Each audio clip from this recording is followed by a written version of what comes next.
કાંકરેજના ખીમાણા ગામે સદલાણી પાટી ભાવાણી પરિવાર દ્વારા શ્રી મેલડી માતાજીનો હવન તથા રમેલી યોજાઈ। કાંકરેજ તાલુકાના ખીમાણા ગામે સદલાણી પાટી ભાવાણી પરિવાર દ્વારા પોતાની કુળદેવી શ્રી મેલડી માતાજીના મંદિર ખાતે ગતરોજ તારીખ 21 માર્ચના રોજ શ્રી મેલડી માતાજીનું હવન તેમજ રાત્રે માતાજીની રમેલ યોજાઈ હતી।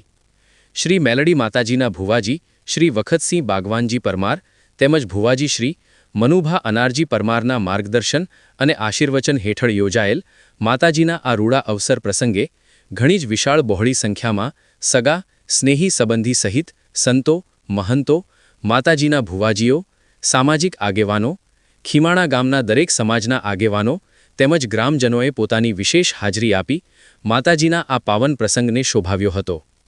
આ પ્રસંગે કાંકરેજ તાલુકાના રાજકીય આગેવાનો પણ ઉપસ્થિત રહ્યા હતા। રંગે ચંગે અતિ આનંદ ઉલ્લાસપૂર્વક યોજાયેલ શ્રી મેલડી માતાજીના હવન તેમજ રમેલ પ્રસંગે 21 માર્ચના દિવસે માતાજીનો હવન તેમજ રાત્રે માતાજી રમેલમાં ભુવાજીઓએ ધૂળની રમઝટ જમાવી હતી અને ઉપસ્થિત સૌ કોઈને શુભાશીષ પાઠવ્યા હતા। 22 તારીખની વહેલી સવારે ઉગતા સૂર્યની સાક્ષીએ માતાજીને વાજતે ગાજતે તેલફૂલ ચડાવવાની વિધિ કરવામાં આવી હતી। માતાજીના આ અવસર પ્રસંગે ભોજન પ્રસાદીની પણ સુંદર વ્યવસ્થા કરવામાં આવી હતી। રિપોર્ટ કેતન વસૈયા, સન્માન મીડિયા, બનાસકાંઠા।